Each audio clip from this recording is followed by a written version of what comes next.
بسم اللہ الرحمن الرحیم۔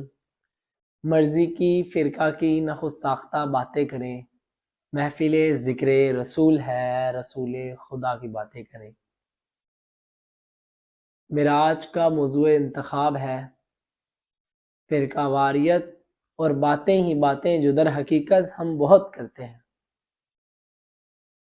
ماہ سیام ہو یا حج و قربانی کے دن ہو، محرم کی مجالس ہوں یا پھر ربیع الاول کی محافل ہوں، میڈیا پر چلنے والی نشریات ہوں یا ممبر پر دیے جانے والے خطبات ہوں، ہم باتیں بہت کرتے ہیں، اور باتیں بھی وہ کہ جن میں اپنے اپنے فرقے کی آمیزش، مریدوں کی خوشنودی، ماحول کا اثر، بزرگوں کی تلقین اور اپنے اپنے اداروں کے منشور سے مخلوط ایسا لبریز جام ہوتا ہے جو فرقہ پرستوں اور اہل دنیا کو تو خوب سیراب کرتا ہے، مگر دین اسلام اور امت مصطفیٰ صلی اللہ علیہ وآلہ وسلم کے کچھ کام نہیں آتا۔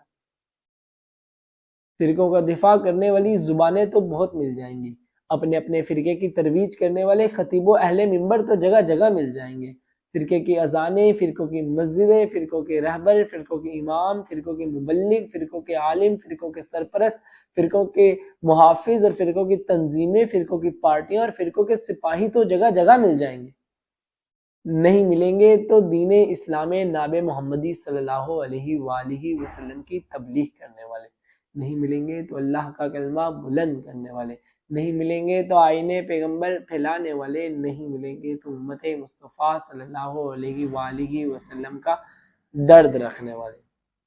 باتیں اور فقط باتیں۔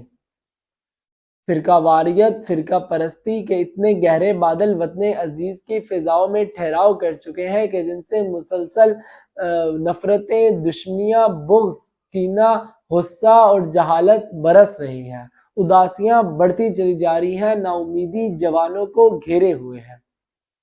فرقہ واریت، فرقہ پرستی، فرقہ سازی یہ ایسی بڑی لعنت ہے کہ جس کی تردید بار بار قرآن حکیم کر رہا ہے۔ کہیں پر آپ صلی اللہ علیہ وسلم کی فرقہ بازوں سے لا تعلقی کے بارے میں فرمایا، ان الذین فرقوا دینہم وکانوا شیعا لست منہم فی شیء، کہ جنہوں نے اپنے دین کو فرقہ فرقہ کر لیا اور خود بھی گروہوں میں بٹ گئے، بے شک محمد صلی اللہ علیہ وسلم آپ کا ان سے کوئی تعلق نہیں۔ کہیں پر فرمایا وَاعْتَصِمُوا بِحَبْلِ اللَّهِ جَمِيعًا وَلَا تَفَرَّقُوا، کہ تم سب مل کر اللہ کی رسی کو مضبوطی سے تھام لو اور فرقہ فرقہ نہ ہونا۔ اور کہیں پر انبیاء علیہ السلام کو فرقہ بازی سے بچنے کی تلقین کرتے ہوئے فرمایا وَمَا وَصَّيْنَا بِهِ إِبْرَاهِيمَ وَمُوسَىٰ وَعِيسَىٰ أَنْ أَقِيمُوا الدِّينَ وَلَا تَتَفَرَّقُوا فِيهِ، اور جس کا ہم نے ابراہیم اور موسیٰ اور عیسیٰ کو حکم دیا کہ اس دین کی تبلیغ کرنا اور تفرقہ نہ ڈالنا۔ اور کہیں پر بنی اسرائیل کی نعمتیں چھن جانے کا ذکر کرتے ہوئے فرمایا ان ربک یقضی بینہم یوم القیامۃ فیما کانوا فیہ یختلفون، کہ آپ کا رب قیامت کے دن ان کے درمیان یقیناً ان باتوں کا فیصلہ کرے گا جن میں وہ اختلاف کرتے رہے۔ جناب قرآن کریم کی فرقہ واریت پر اتنی حساسیت کے باوجود اتنی شدت سے فرقہ واریت آخر کیوں؟ اے جوانان مسلم، ہم کب تک فقط تماشائی بن کر امت مصطفیٰ کے یوں ٹکڑے ہوتے دیکھتے رہیں گے؟ کیا ہم فقط کسی لیڈر، کسی مسیحا کا انتظار کرتے رہیں گے؟ اے میرے وطن کے عزیز جوانوں، کم سے کم ہم اپنی سطح پر تو ان فرقہ پرستی اور نفرتوں کی باتوں کو چھوڑ کر پیار، امن، محبت اور امت مصطفیٰ صلی اللہ علیہ وسلم کی باتیں کریں۔ تو جناب جو سب سے بہترین تحفہ ہم بارگاہ رسالت میں پیش کر سکتے ہیں وہ ہے ایک امت کا گلدستہ۔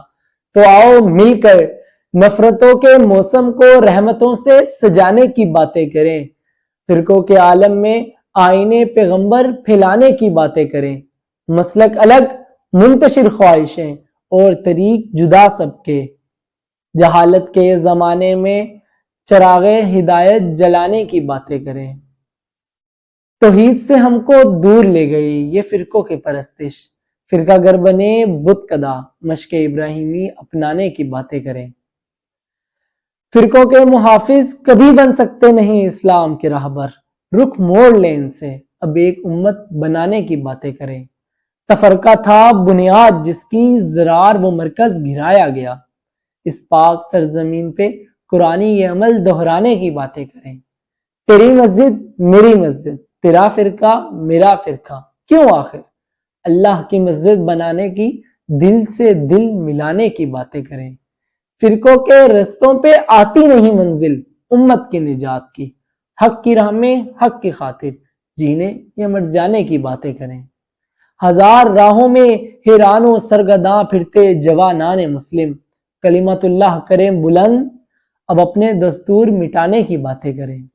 غدیر کے اشعار سے اہل حق کو آئی حق کی خوشبو، چمن میں بکھرے خوشبو ہر جا مہکانے کی باتیں کریں۔ والسلام۔